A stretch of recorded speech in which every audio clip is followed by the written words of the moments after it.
Hello all of you. My name is Shruti, I am your economics educator. So हमने पूरा correlation का chapter complete कर लिया। आज हम डिस्कस करेंगे उसके क्वेश्चन आंसर्स। सो एडुग्रोन पे आपका बहुत बहुत स्वागत है।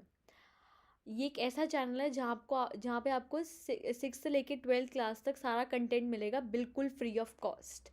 राइट, तो प्लीज़ अगर आपको हमारी एक्सप्लेनेशन पसंद आती है तो इसके हमारे चैनल को लाइक शेयर सब्सक्राइब कीजिएगा। ओके, और आपको कोई भी डाउट है तो प्लीज़ कमेंट सेक्शन में लिखिएगा। आपकी कोई भी सजेशन है किस चैप्टर पे आप चाहते हो वीडियो, तो उसको प्लीज़ कमेंट सेक्शन में लिखिएगा। और एडुग्रोन पे हमने एक नई सीरीज़ स्टार्ट करी है, इसका नाम है ट्रायो सीरीज़। हम 3 पार्ट्स में पूरा का पूरा चैप्टर कंप्लीट करेंगे। फर्स्ट में आ जाएगा उसकी थ्योरेटिकल एक्सप्लेनेशन, सेकंड में भी उसकी एक्सप्लेनेशन चलेगी, और पार्ट 3 में आ जाएंगे उसके क्वेश्चन एंड आंसर्स। राइट, तो हमने लास्ट चैप्टर में डिस्कस किया था क्या, पूरा चैप्टर हमने ख़त्म कर लिया था कोरिलेशन का। मैंने आपको सब कुछ बता दिया था, स्पार्क कोरिलेशन मेथड के बारे में, स्कैटर्ड डायग्राम के बारे में, और क्या क्या बताया था मैंने आपको, कार्ल पियर्सन मेथड के बारे में। हमने पूरा चैप्टर कंप्लीट कर लिया था। आज हम डिस्कस करेंगे उसके क्वेश्चन आंसर्स। आपको एक पेन और कॉपी लेके बैठनी है साथ में, तभी आप ये कर पाओगे। आप ऐसे अगर ओरली कर लोगे, सोचोगे कि हो जाएगा, तो नहीं हो पाएगा, क्योंकि बहुत ज़्यादा कैलकुलेशन रिक्वायर करते हैं स्टैटिस्टिक्स। तो आपको साथ साथ सॉल्व करके देखने हैं ये क्वेश्चंस, तभी आप ये एग्जाम में कर पाओगे। So let's start. आपका पेन पेपर रेडी है अपने साथ? तो आज हम चलो स्टार्ट करते हैं वाला चैप्टर। ओके, क्वेश्चन आंसर्स किसके? डिस्पर्जन के। क्वेश्चन आंसर्स को सॉल्व करने से पहले आपको क्या करना है, वो जो 2 वीडियोस मैंने बनाई हैं अच्छे से आपको उसको वॉच करना है, तभी आपको ये समझ में आएंगे। Okay, so let's start.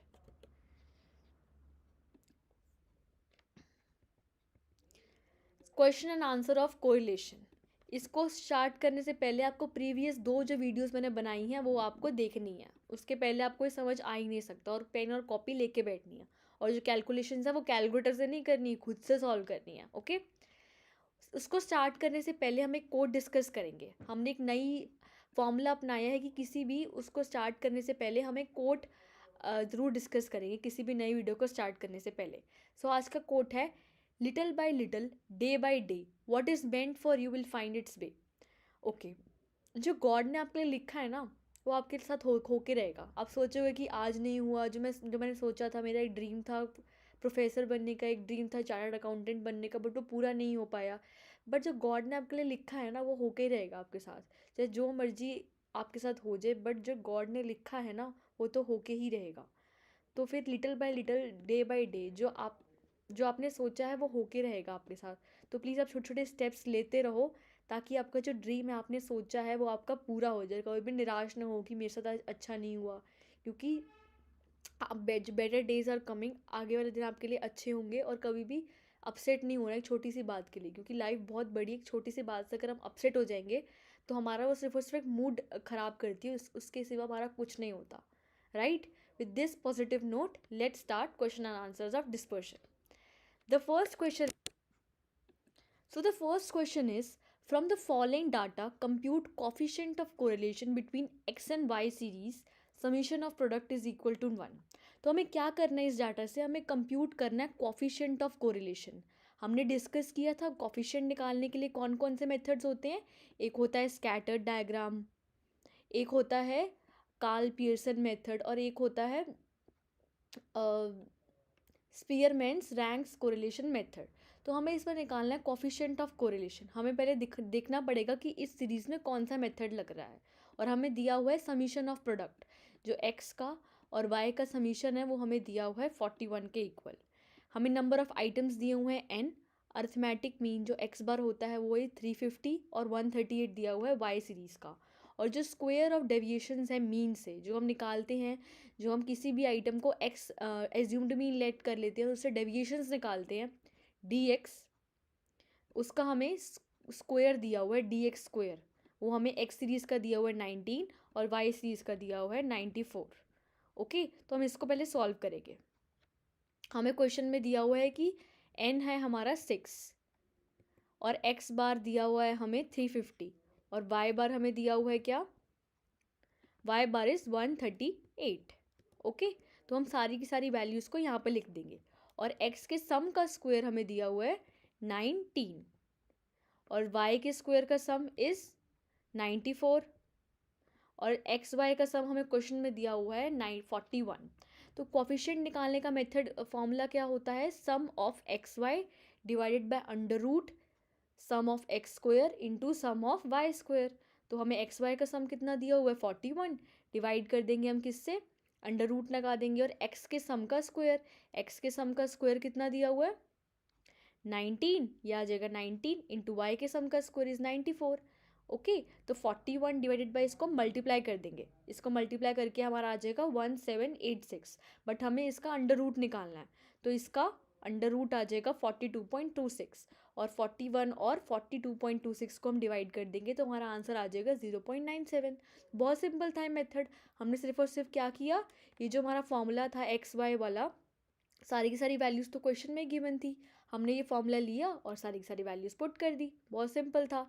बस हमें ये जो रूट हमें दिया हुआ है इसको हमें सॉल्व करना आना चाहिए। आपने ये सीखा होगा 9th क्लास में, ये 9th क्लास में आता है इनो चैप्टर ये वाला, कि आपको इसका रूट कैसे निकालना है, तो आपको ये आना चाहिए, इसका रूट फाइंड करना। ओके, यही इसका एक ट्विस्ट पॉइंट है, बाकी सब तो बहुत सिंपल है इसमें। कोफिशिएंट का तो हमें फॉर्मूला पता ही है, बस उसमें वैल्यूज़ पुट करनी है। ओके, तो हो जाएगा ये वाला, हो जाएगा तो कमेंट्स में लिख दीजिएगा, कमेंट्स में लिखेगा कि मेरा ये आंसर आ गया, I have done it. Okay, so let's move to next question. From the following table calculate coefficient of correlation। हमें क्या, हर क्वेश्चन में हमें coefficient of correlation he find करना होगा, और coefficient of correlation कितने मेथड से निकलता है, 3 मेथड से। एक मेथड होता है स्कैटर डायग्राम मेथड, एक होता है कार्ल पियर्सन का coefficient of correlation, और एक होता है स्पीयरमैन का coefficient of correlation। बट इस क्वेश्चन में हमें स्पेसिफिकली कहा है कि हमें कार्ल पियर्सन वाले मेथड से कोफिशिएंट निकालना है, राइट। अर्थमेटिक मीन दिया हुआ हमें एक्स और वाई का, जो मीन होता है एक्स का, एक्स बार इज 6 और वाई बार हमें दिया हुआ है 8, राइट। तो हमें निकालना है इसमें कोफिशिएंट ऑफ कोरिलेशन। तो ये हमें सीरीज दी हुई है, एक्स की सीरीज 6, 2, 10, 4 और 8, और वाई की सीरीज दिए हुए है 9, 11, यहाँ पे हमें कुछ नहीं दिया हुआ, डैश है, और ये 8 और 7, राइट। सबसे पहले हम क्या करेंगे, जो हमें सीरीज दी हुई है उसका इसको हम एल ऐड कर लेंगे, यहाँ पे जो कुछ भी नहीं दिया हुआ उसको हम एल ऐड कर लेंगे, और इसका हम मीन फाइंड करेंगे। मीन कैसे फाइंड होगा, इसको हम ऐड कर देंगे पहले। मीन का फॉर्मूला क्या होता है, sum of all observations divide by total number of observations. तो हम इसको ऐड कर देंगे, डिवाइडेड बाय क्या कर देंगे हम, जो जितने नंबर ऑफ ऑब्जर्वेशंस है 5 इंटू वाई का हमें मीन कितना दिया हुआ है क्वेश्चन में 8, तो हम इसको कर देंगे वो इंटू, तो ये आ जाएगा हमारा 40, इसको ऐड करके हमारा आएगा 35 plus A is equal to 40, A is equal to 5। तो जो हमारा ए की वैल्यू आई है, हम क्या करेंगे, ये जो हमारी एक्स की वैल्यू थी इसको हमने यहाँ लिख दिया क्वेश्चन में, और वाई की वैल्यू को भी यहाँ लिख दिया, राइट। इससे हमें क्या करना है, सबसे पहले हमें इसमें एज्यूम्ड मीन फाइंड करना है। Assumed mean is 10, assumed mean हो जाएगा हमारा 10,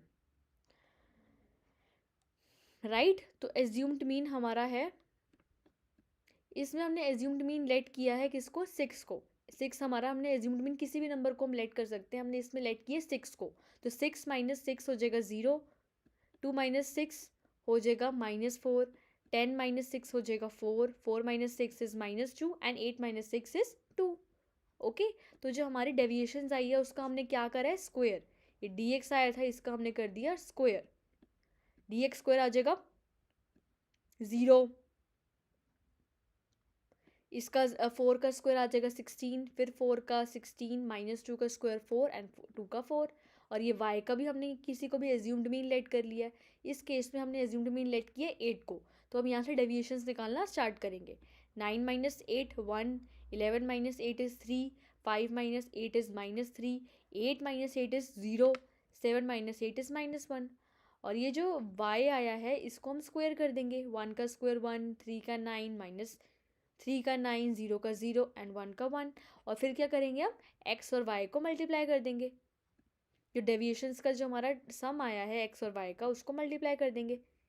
0 इंटू 1 हो जाएगा 0, -4 इंटू 3 हो जाएगा -12, 4 into -3 is -12, -2 into 0 is 0 and 2 into -1 is -2।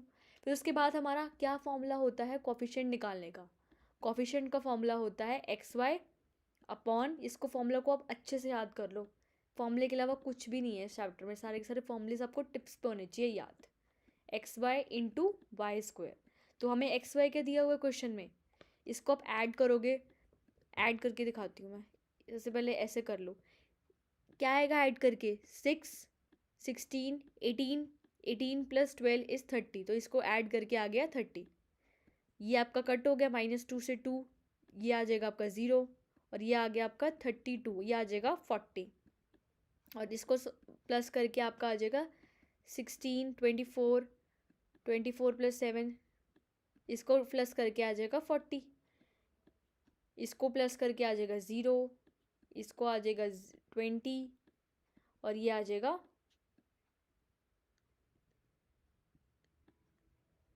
इसको प्लस करके आपका आ जाएगा -26। बस इसमें कुछ नहीं करना है, फॉर्मूले के अंदर वैल्यू पुट कर देनी है, राइट। तो फॉर्मूला क्या है, sum of x Y into √√ sum of x square का सम इंटू वाई स्क्वायर का सम। हमें एक्स वाई कितना दिया हुआ क्वेश्चन में, -26, तो हमने यहाँ पे वैल्यू पुट कर दी, -26 डिवाइडेड बाय हमें एक्स का स्क्वायर कितना दिया हुआ है 40 इंटू, और वाई का स्क्वायर कितना दिया हुआ है 20, तो हमने वैल्यू पुट कर दी। सबसे पहले हम इसको मल्टीप्लाई करेंगे, तो -26 अपॉन √800, तो इसको हम सॉल्व करेंगे। आपको आता होगा इसको सॉल्व करना, रूट को हम कैसे सॉल्व करते हैं। पीछे से हम पेयरिंग लेना शुरू करेंगे, और यहाँ से हम क्या करेंगे, 2 2 ज़ा 4, राइट। तो यहाँ पे आ जाएगा 4, और ये पेयर में ही उतरते हैं नीचे, हमने इसका डबल कर दिया 4, तो इसको हम सॉल्व करेंगे, तो यहाँ पे आ जाएगा 48 8 ज़ा, तो इसको आप सॉल्व करोगे तो आपका ये आंसर आएगा। और इसको -26 को आप डिवाइड कर दोगे किससे, 28.28 से, तो योर आंसर विल बी -0.93, तो ये आ जाएगा आपका कोफिशिएंट ऑफ कोरिलेशन। तो कुछ नहीं करना आपको, इसमें क्या करना है, सिर्फ और सिर्फ इस फॉर्मूले को याद करना और वैल्यूज़ को पुट करना है, ओके। ये वाला आपका क्वेश्चन बहुत आसानी से हो जाएगा। Next question is find the coefficient of correlation. सब में एक ही बात बोली है, हमें कोफिशिएंट ऑफ कोरिलेशन फाइंड करना है। ये हमें सीरीज दी हुई है, कुछ भी नहीं करना, सेम फॉर्मूले में पुट करनी है और वैल्यूज़ निकालती जानी है, राइट। ये हमारी सीरीज दी हुई है एक्स वाली, हमने यहाँ पे पुट कर दी 10, 12, 18, 16, 15, 19, 18 और 17, हमने इसका सम कर दिया। इसका सम आप करोगे तो आंसर आ जाएगा 125। इसमें से हमने किसी वैल्यू को एज्यूम्ड मीन लेट किया है, एज्यूम्ड मीन हमने किसको लेट किया है, 16 को। हम यहाँ से माइनस करना शुरू करेंगे, 10 - 16 हो जाएगा -6, right. 12 - 16 is -4, 8 - 16 2, 16 - 16 0, 15 - 16 is -1, 19 - 16 is 3, 18 - 16 is 2, and 17 - 16 is 1। इसका हमने सम कर दिया। इसका आप सम करोगे तो कैसे आएगा, -6 + 2 हो जाएगा -4, -4 - 4 इज -8, -8 - 1 इज -9, -9 + 6, तो आपका आंसर आ जाएगा -3। फिर आप क्या करोगे, जो dx आया है इसका हमें करना है स्क्वायर, इसका हम स्क्वायर कर देंगे। 6 का स्क्वायर इज 36, -4 का स्क्वायर इज 16, 2 का square is 4, 0 square 0, -1 square is 1, 3 का स्क्वायर इज 9, 2 का स्क्वायर 4, एंड 1 का स्क्वायर 1। तो इसको आपको ऐड करना है। आप ऐड कैसे करोगे, नीचे से शुरू हो जाओगे, 5 6, यहाँ पे आ गया 15, इधर तक हो जाएगा 19, और 19 को आपको ऐड करना है किससे, 52। तो इसको आप सॉल्व करोगे तो आपका आंसर आ जाएगा 71, राइट। और y हमें दिया हुआ है, ऐसे हमने किसी को एज्यूम्ड मीन लेट कर लिया। एज्यूम्ड मीन इस केस में हमारा है 42, 42 को हमने एज्यूम्ड मीन लेट कर लिया, तो हम ऐसे डेविएशंस लेना शुरू करेंगे। 30 - 42 हो जाएगा -12, 35 - 42 is -7, 45 - 42 is 3, 44 - 42 is 4, 42 - 42 is 0, 28 - 42 is 6, 47 - 42 is 5, and 46 - 42 is 4। हमने इसका क्या करा है, फिर सम हमने करना है। अब -12 एंड -7 हो जाएगा -19, -19 प्लस ये आ जाएगा 5, 10, 16, और ये आ जाएगा 20, तो ये आ जाएगा 1, और इसका हम स्क्वायर कर देंगे फिर। 12 का स्क्वायर हो जाएगा -144, -7 स्क्वायर 49, 3 का स्क्वायर इज़ 9, 2 का स्क्वायर इज़ 4, 0 स्क्वायर 0, 6 का स्क्वायर 36, 5 का स्क्वायर 25, 4 का स्क्वायर इज़ 16। हमने इसका कर दिया सम। फिर हम कर देंगे dx और dy को मल्टीप्लाई, राइट। हम dx को और dy को मल्टीप्लाई कर देंगे, तो हमारा इसको हम मल्टीप्लाई कर देंगे और इसको हम ऐड कर देंगे। और फॉर्मूला क्या था हमारा, सबसे पहले हमें मीन निकालना है इसका, जिससे हमने डेविएशंस कैलकुलेट करी है उसका हमें मीन निकालना है। तो हम मीन निकालेंगे और इस फॉर्मूले के अंदर वैल्यूज़ को पुट कर देंगे। फॉर्मूला है हमारा ये dx dy into sum of dx into sum of dy divide by n। फिर इसका होल डिवाइड करना है, फिर रूट लगाना है किसका, dx का square minus dx upon n का whole square into dy square minus dy upon n का होल स्क्वायर। कुछ भी नहीं है इस चैप्टर में, सिर्फ और सिर्फ फॉर्मूलेस का खेल है। अगर फॉर्मूला आपको आते हैं ना तो ये चैप्टर बहुत ईजी है आपके लिए। कहते हैं ना हलवा हलवा है आपका चैप्टर, अगर आप इसको अच्छे से कर लोगे तो। फॉर्मूले टिप्स पे याद कर लो। फॉर्मूले कितने हैं, 5 सिर्फ फॉर्मूलेज हैं बस पूरे चैप्टर में। तो फॉर्मूलेस कर लोगे तो हो ही जाएगा चैप्टर, राइट। तो हमने सारी की सारी जो टेबल से वैल्यू निकाली है उसको इसके अंदर पुट करनी है।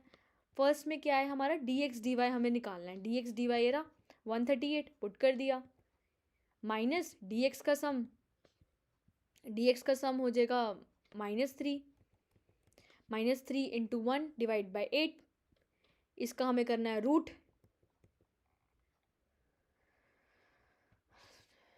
dx का स्क्वायर कितना आ जाएगा 71 माइनस फिर हमें क्या निकालना है dx अपॉन n का स्क्वायर, और dx आ जाएगा -9,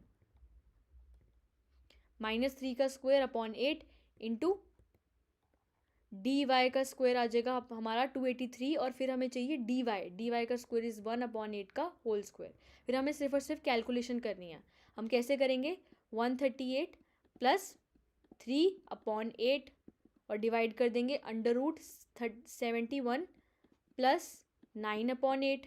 माइनस माइनस प्लस होता है ना, और अगर किसी नेगेटिव का स्क्वायर हम करेंगे तो आंसर विल बी पॉजिटिव। तो हमें इसको सॉल्व करना है सिंपली। तो इसको हम ऐड कर देंगे 138 और 0.35 को।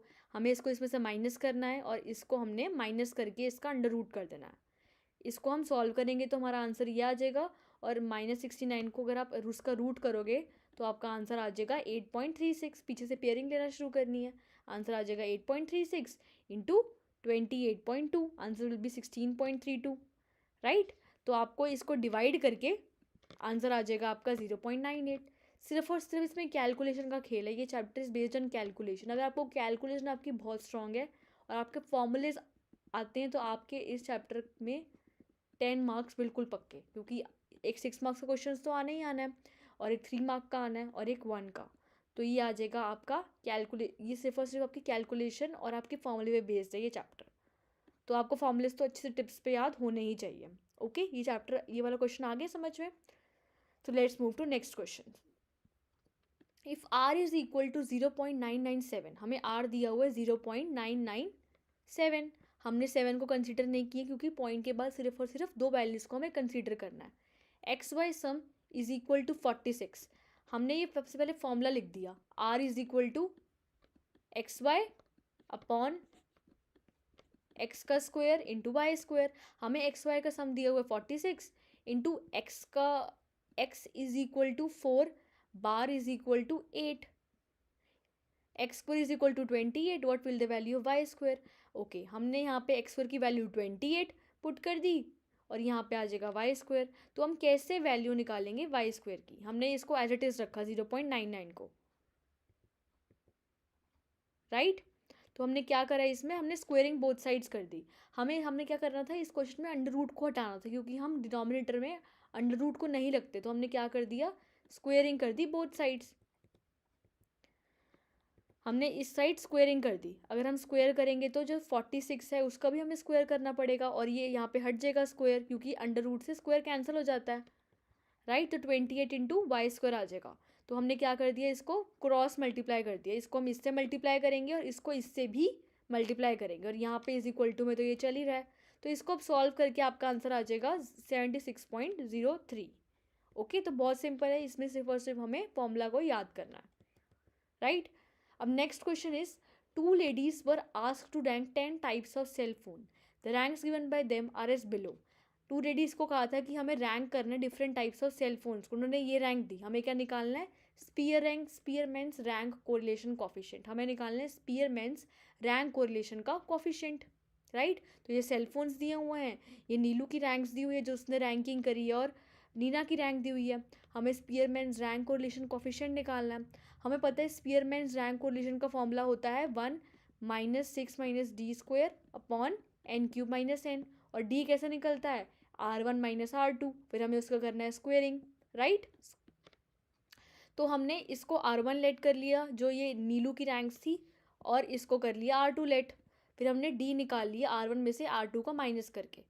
1 - 6 - 5, 6 - 8 - 2, 3 - 3 0, 9 - 7 2, 7 - 5 - 2 is 3, 2 - 1 is 1, 7 - 5 is 2, 11 10 - 9 is 1, 8 - 4 is 4, and 4 - 10 is -6। फिर हमने इसका स्क्वायर करना है, -5² is 25, 2² 4, 0 0, 2² 4, 3² 9, 1² 1, 2² 4, 1² 1, 4² 16, and -6² 36।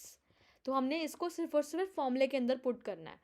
हम इसको डिनोट करते हैं आर के से, R K is equal to 1 - 6 d² upon n³ - n। तो d² का हम सम करेंगे तो हमारा आंसर आ जाएगा 100, राइट। तो और हमें यहाँ पे 10 दिया हुआ है, जो इसका काउंटिंग आप करोगे तो आपका आ जाएगा 10। तो इसको हम सॉल्व करेंगे तो हमारा आ जाएगा 1 - 600 अपॉन 190। पहले हम इसको डिवाइड करेंगे, फिर 1 में से माइनस करेंगे, ओके। तो 1 - 0.6 को हम माइनस करेंगे तो हमारा आंसर आ जाएगा 0.394, और ये हो गया हमारा स्पीयरमैन्स रैंक कोरिलेशन मेथड से हमारा कोफिशिएंट ऑफ कोरिलेशन, ओके। समझ आ रहा है ना, बहुत सिंपल है, सिर्फ और सिर्फ फॉर्मूलेस का खेल है ये।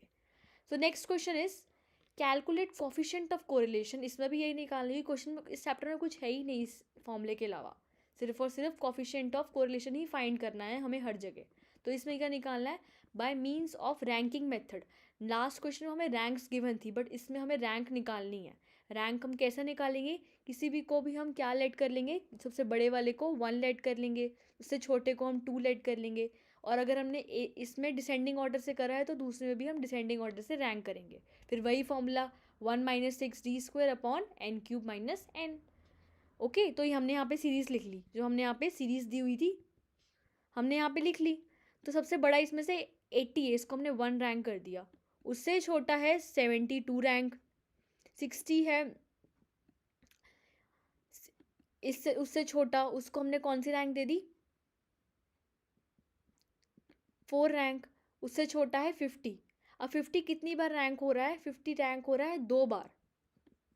तो हमने इसका एवरेज निकालना है और उसको 2 से डिवाइड कर देना है, राइट। तो हम इसको करेंगे और तो हमारा आंसर आ जाएगा 6.5। ऐसे ही हमने इधर की सबसे बड़ा इनमें से कौन सा है, 210, उसको फर्स्ट रैंक दे दी। उससे छोटा है 200, उसको हमने सेकंड रैंक दे दी। फिर 173, 164,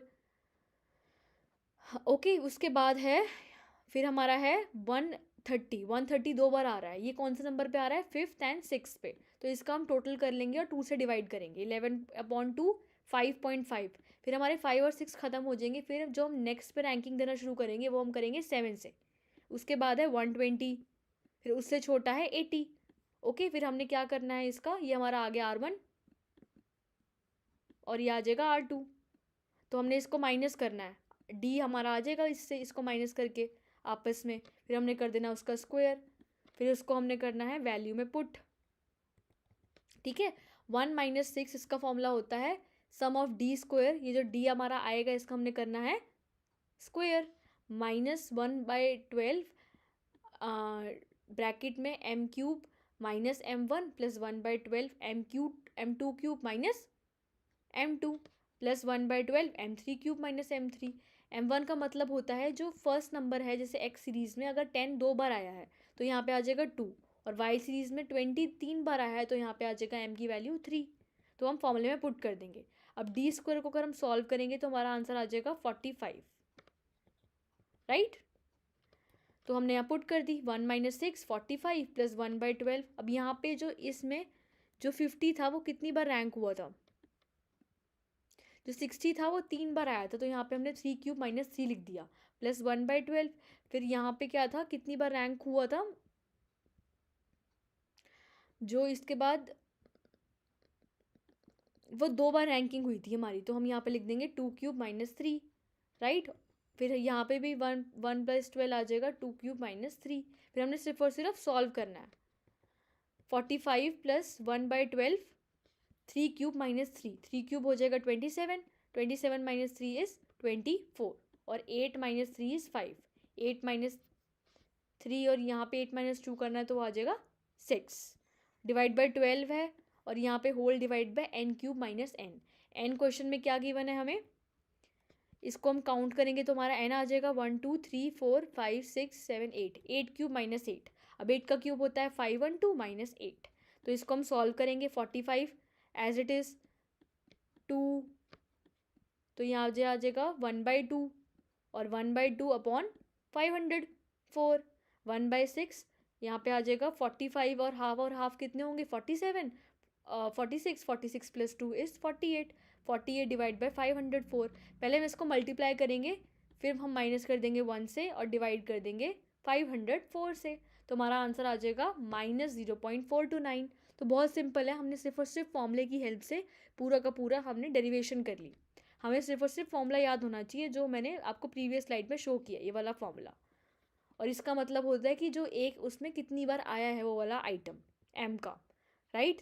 तो हमारे प्रैक्टिकल क्वेश्चंस तो अच्छे से फिनिश हो गए हैं, हमने प्रैक्टिकल क्वेश्चंस पूरे फिनिश कर लिए।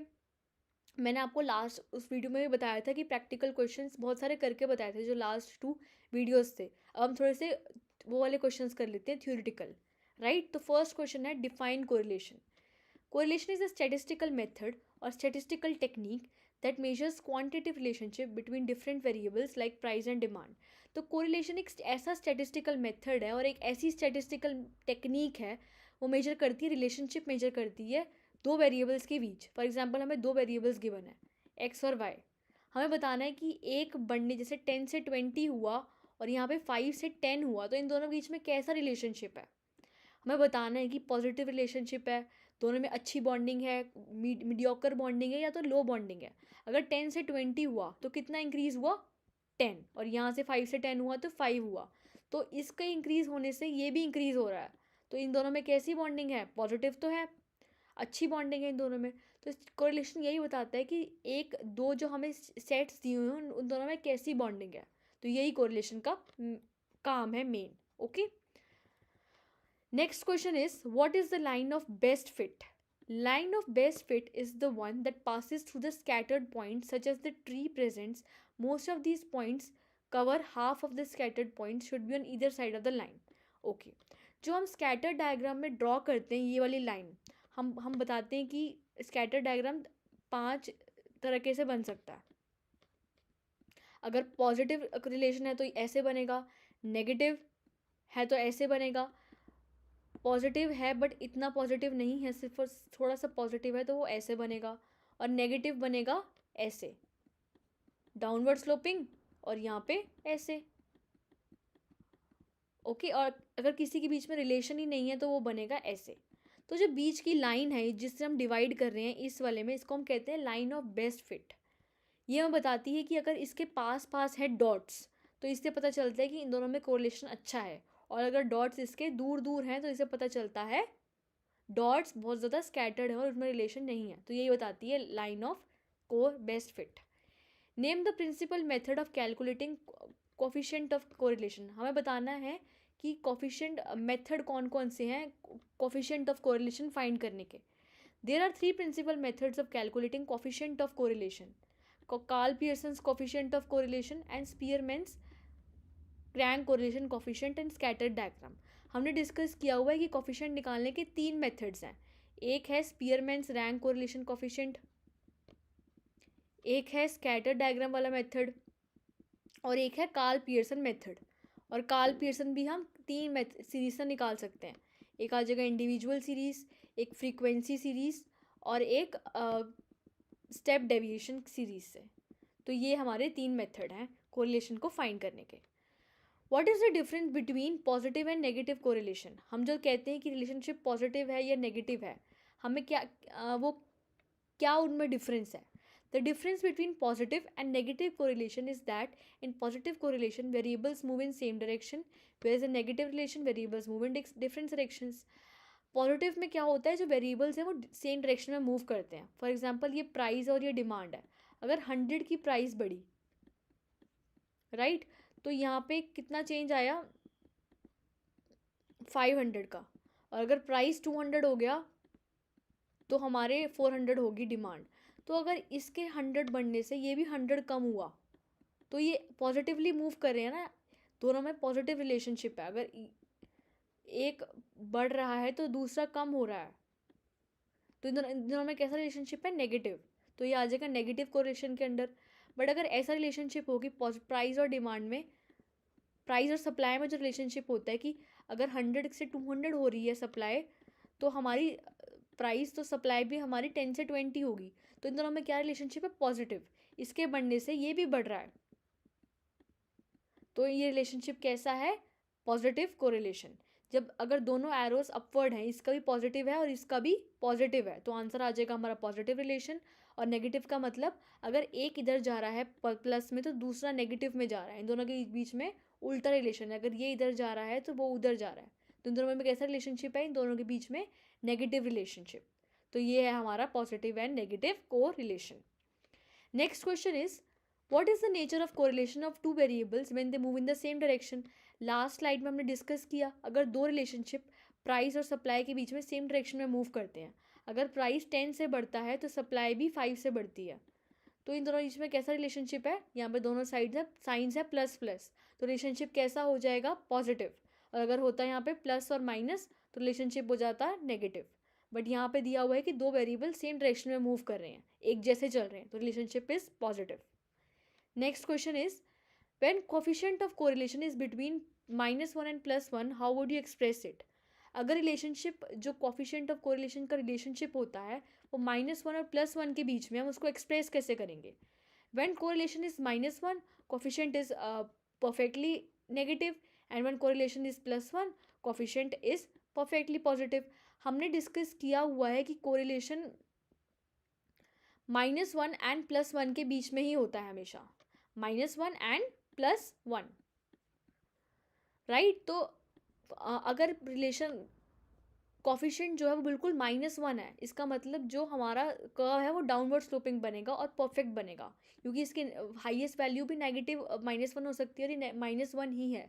इसका मतलब ये डाउनवर्ड स्लोपिंग बनेगा, और ये क्या बनेगा, डाउनवर्ड स्लोपिंग बनेगा ये वाला कर्व, और ये नेगेटिव बनेगा। और अगर वैल्यू उसकी +1 है, +1 का मतलब ये अपवर्ड स्लोपिंग बनेगा, परफेक्ट अपवर्ड स्लोपिंग, राइट, क्योंकि इसकी वैल्यू पॉजिटिव है और ये बिल्कुल अपवर्ड स्लोपिंग है, तो ये आ जाएगा +1।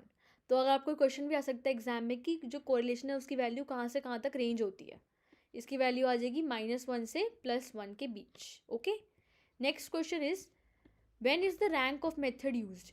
जो हम वो वाला मेथड यूज़ करते हैं जब हम रैंक्स लेते हैं उसकी, कि इसकी इतनी रैंक है, हम असेंडिंग को रैंक दे देते हैं, सबसे बड़ा है उसको फर्स्ट रैंक, फिर उससे छोटे वाले को सेकंड, वो हम कब यूज़ करते हैं?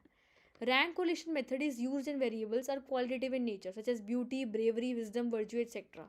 हम ये वाला मेथड तब यूज़ करते हैं जो हमारा डाटा है वो किसी न्यूमेरिक टर्म में नहीं है, बल्कि वो क्वालिटेटिव डाटा है, जैसे हमारा ब्यूटी है, ब्रेवरी है, विजडम है, हम तब यूज़ करते हैं ये वाला मेथड, राइट। अगर ब्यूटी ब्रेवरी है तो हम ये वाला डाटा यूज़ करेंगे, कौन सा, रैंक वाला method.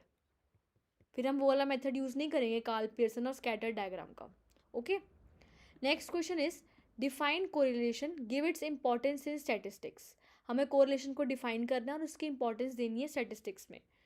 When the relationship is of qualitative nature, the appropriate statistical tool for discovering and meeting the relationship and expressing it in formula is known as a correlation. Importance of correlation. When the relationship is a quantitative nature, जब हमारा जो relationship दिया हुआ है दो variables के बीच में P और Q, वो क्वांटिटेटिव नेचर का है और उसको हमें मेजर करना है किसी अप्रोप्रिएट स्टैटिस्टिकल टूल से। तो हम वो किस से मेजर करेंगे, हमें बताना है कि उन दोनों के बीच में कैसा रिलेशनशिप है। तो हम यूज़ करेंगे कौन सी टेक्निक, कोरिलेशन की technique. And expressing it in formula, हम उसको एक्सप्रेस करना है फॉर्मूला में, तो हम उसको यूज़ करेंगे कोरिलेशन मेथड। अब इसकी इंपॉर्टेंस क्या है, formation of laws and concept of study of correlation. अगर हमें लॉ फॉर्म करें हैं पूरी कंट्री के, तो हमें यूज़ करना होता है कोरिलेशन वाला मेथड, क्योंकि हमें देखना होता है कि दो वेरिएबल्स में कितना अफेक्ट आएगा। The study of correlation shows direction and degree of relationship between the variables. हमें बताता है कोरिलेशन की दो वेरिएबल्स के बीच में कैसा इन दोनों के बीच में रिलेशनशिप है। तो अगर हमें लॉज बनाने में भी हमें यही चाहिए, हमें फाइंड करना है कि अगर हम ऐसा करेंगे तो उसका क्या अफेक्ट पड़ेगा बाकी कम्युनिटीज़ पे। तो लॉज बनाने के लिए ये कोरिलेशन का बहुत ज़्यादा यूज़ होता है। And concepts and economic theory which is the law of demand is an concept of elasticity of demand. और जो लॉ ऑफ डिमांड वाला हमारा कंसेप्ट और इलास्टिसिटी ऑफ डिमांड वाला कंसेप्ट है, वो भी इस पे ही बेस्ड है, क्योंकि लॉ ऑफ डिमांड क्या कहता है, प्राइस के बढ़ने से डिमांड पे कितना अफेक्ट आएगा। तो अगर प्राइस और डिमांड का वो रिलेशनशिप शो करता है, तो वो भी कोरिलेशन का ही पार्ट है। ओके, तो वो आ जाएगा हमारी इंपॉर्टेंस कोरिलेशन की। Next is what is linear correlation. When two variables change in constant proportion it is called linear correlation. अगर दो वेरिएबल्स हमें दिए हुए हैं, जैसे पी और क्यू दिया हुआ है, अगर इसमें 100 का चेंज आ रहा है और 200 का आ रहा है, और यहाँ पे आ जाएगा 500 एंड 600 का चेंज। अगर यहाँ पे पॉजिटिव 100 से बढ़ रहा है वेरिएबल, तो यहाँ पे भी पॉजिटिव 100 से बढ़ रहा है, तो इन दोनों में जो चेंज है बिल्कुल एग्जैक्टली सेम आ रहा है, साइन भी सेम है और नंबर भी सेम है, तो इसे हम कहते हैं लीनियर कोरिलेशन, क्योंकि जो चेंज आ रहा है वो कांस्टेंट प्रपोर्शन से आ रहा है। और जब कांस्टेंट प्रपोर्शन से चेंज नहीं आता, अगर दो वेरिएबल्स हैं पी और क्यू, उसमें जो चेंज है वो कांस्टेंट प्रपोर्शन से नहीं आता। अगर 100 और 200 का यहाँ पे इंक्रीज़ हो रहा है, बट यहाँ पे इंक्रीज़ हो रहा है 5 और 10 का, तो यहाँ पे तो +100 हो जाएगा, क्योंकि 100 से चेंज आ रहा है, और यहाँ पे कितना आ जाएगा +5। बट इसमें इससे साइंस तो सेम है, बट इसकी प्रपोर्शन सेम नहीं है, तो इसे हम कहेंगे non linear correlation. Okay, next question is what is scattered diagram? Scattered diagram offers a geographical explanation of the direction and degree of correlation. Scattered diagram एक मेथड है कोरिलेशन को मेजर करने का। अगर हमें बताता है कि जो दो वेरिएबल्स हमें दिए हुए हैं उनमें कैसा रिलेशनशिप है, बट हमें एग्जैक्ट रिलेशनशिप नहीं बताता, इसलिए मेथड डिस्करेज हुआ है। तभी दूसरे मेथड्स आए, लाइक कार्ल पियर्सन मेथड और स्पीयरमैन्स रैंक कोरिलेशन कोफिशिएंट। राइट, ये बताता है कि दो वेरिएबल्स में कैसा रिलेशनशिप है। कैसे बताता है, अगर एक अपवर्ड स्लोपिंग है तो मतलब इनके बीच में परफेक्ट पॉजिटिव रिलेशनशिप है, और अगर ये स्कैटर डायग्राम डाउनवर्ड स्लोपिंग है तो मतलब नेगेटिव रिलेशनशिप है, परफेक्ट नेगेटिव। और इसके बीच में अगर ऐसा रिलेशनशिप है पॉजिटिव है बट उसके आसपास डॉट्स है, तो मतलब पॉजिटिव तो है बट +1 वाला पॉजिटिव नहीं है, इतना भी पॉजिटिव नहीं है। और नेगेटिव का मतलब नेगेटिव तो है बट इतना भी नेगेटिव नहीं है, -1 वाला नेगेटिव नहीं है बट नेगेटिव है। और एक होता है ये वाला डॉट्स, उसमें सिर्फ और सिर्फ डॉट शो होते हैं, तो इसका मतलब इन दोनों के बीच में कोई रिलेशनशिप ही नहीं है। तो स्कैटर डायग्राम का मेन काम यही है कि हमें बताता है कि जो दो वेरिएबल्स हमें दिए हुए हैं उनमें कैसा रिलेशनशिप है, बट ये एग्जैक्ट नहीं बताता, इसमें कोई वैल्यू नहीं होती, सिर्फ और सिर्फ ये डायग्राम की हेल्प से बताएगा कि परफेक्ट पॉजिटिव है या नेगेटिव है, बट इसमें एग्जैक्ट नहीं मेजर होता। Right, give a merit and demerit of scattered diagram. जो हमने लास्ट में डिस्कस किया स्कैटर्ड डायग्राम, हमें उसका मेरिट और डीमेरिट बताना है। Scattered diagram is very simple method of studying correlation. ये बहुत सिंपल मेथड है। जिस कार्ल पियर्सन मेथड है और स्पीयरमैन वाला मेथड है, बहुत ज़्यादा ट्रिकी हो जाता है कैलकुलेट करने के लिए, क्योंकि कैलकुलेशंस बहुत ट्रिकी होती हैं, बट ये बहुत सिंपल मेथड है।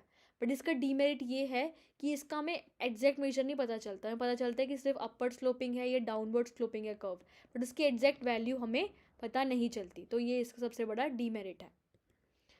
Define Karl Pearson's coefficient of correlation. Carl Pearson's coefficient of correlation has given a quantitative method for calculating correlation. जो कार्ल पियर्सन का मेथड है उसने क्वांटिटेटिव मेजर दे दिया है कोरिलेशन को कैलकुलेट करने का, क्योंकि जो वो वाला मेथड था हमारा स्कैटर डायग्राम, उससे हमें पता चलता था कि जो कर्व है वो अपवर्ड स्लोपिंग है या डाउनवर्ड स्लोपिंग है, बट उसकी एग्जैक्ट वैल्यू हमें किसने दी है कि उसकी एग्जैक्ट वैल्यू होगी 0.28, वो हमें दी है कार्ल पियर्सन वाले मेथड से।